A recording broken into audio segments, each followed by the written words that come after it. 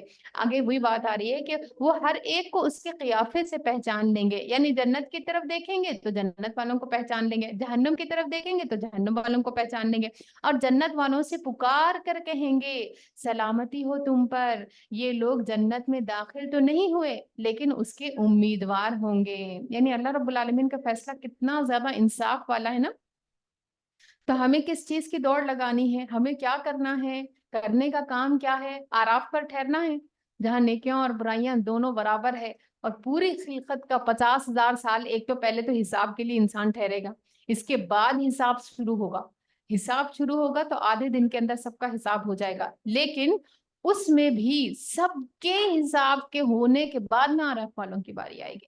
تو آراف تو کون لوگ ٹھہریں گے؟ جن کی نیکیاں اور بریاں برابر ہوں گی، اور جن کی برائیاں زیادہ ہوں گی وہ کہاں جائیں گے؟ جہنم میں۔ اور جن کی نیکیاں زیادہ ہوں گی، جن سے اللہ راضی ہوگا، یقیناً جنت ان کا ٹھکانہ ہے۔ تو ہمیں ایک نیکی کو بھی یہ نہیں سوچنا کہ حقیر ہے، ہو سکتا ہے کہ وہ ایک ہی نیکی ہو جو ہمارے پلڑے کو بھاری کر دے اور ہم جنت میں پہنچ جائیں۔ اور جب ان کی نگاہیں دوزخ والوں کی طرف پھریں گی تو کہیں گے اے رب ہمیں ان ظالم لوگوں میں شامل نہ کرنا۔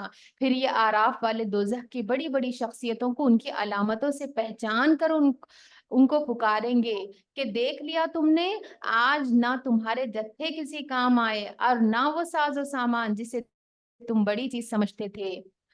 اور کیا یہ اہل جنت وہی لوگ نہیں جن کے متعلق تم قسمیں کھا کھا کر کہتے تھے کہ ان کو تو اللہ اپنی رحمت سے کچھ حصہ نہ دے گا؟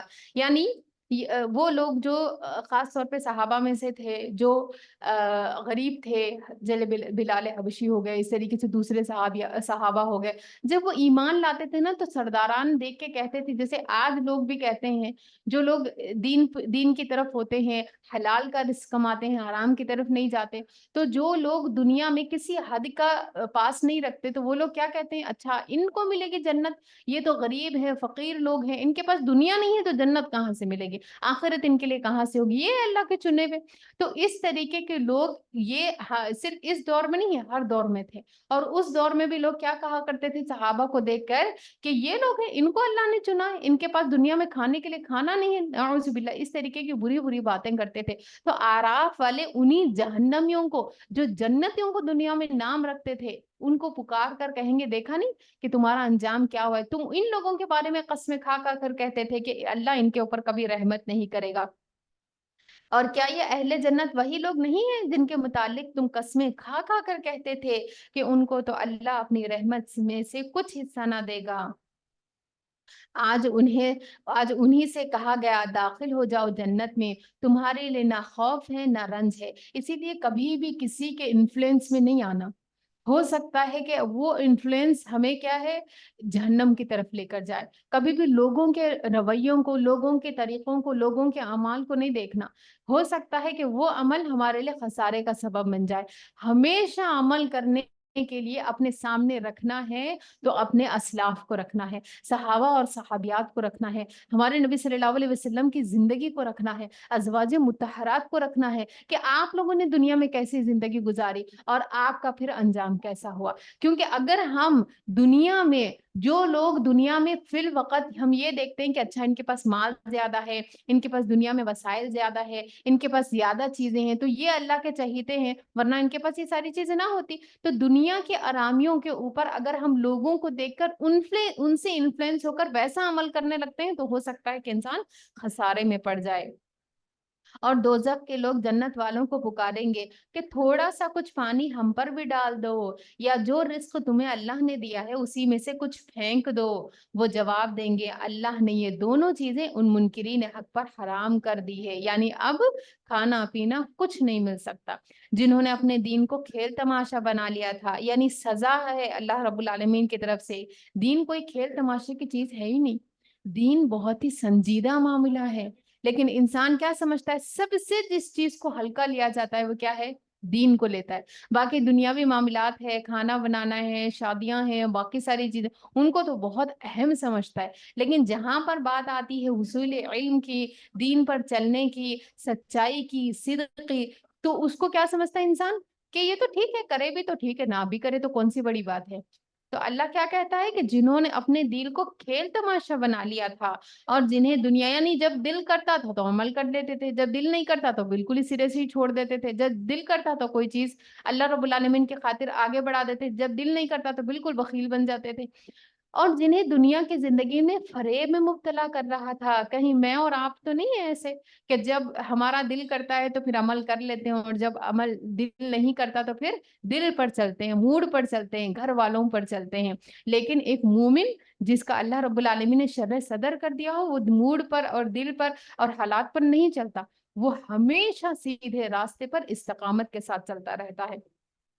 اور کیوں انہوں نے دنیا کو کھیل تماشا بنا لیا تھا، کیا دین کو کھیل تماشا بنا لیا تھا؟ کیا وجہ تھی؟ جنہیں دنیا کی زندگی نے فریب میں مبتلا کر رہا تھا، یعنی دنیا کا مال و متاع دیکھ کر بھول گئے تھے کہ آخرت بھی کوئی چیز ہے، حساب بھی کوئی چیز ہے، واپس بھی جانا ہے۔ اللہ فرماتا ہے آج بھی انہیں اسی طرح بھلا دیں گے، جس طرح آج بھی ہم انہیں اسی طرح بھلا دیں گے جس طرح وہ اس دن کی ملاقات کو بھولے رہیں اور ہماری آیات کا انکار کرتے رہیں۔ تو آخرت کب یاد رہتی ہے؟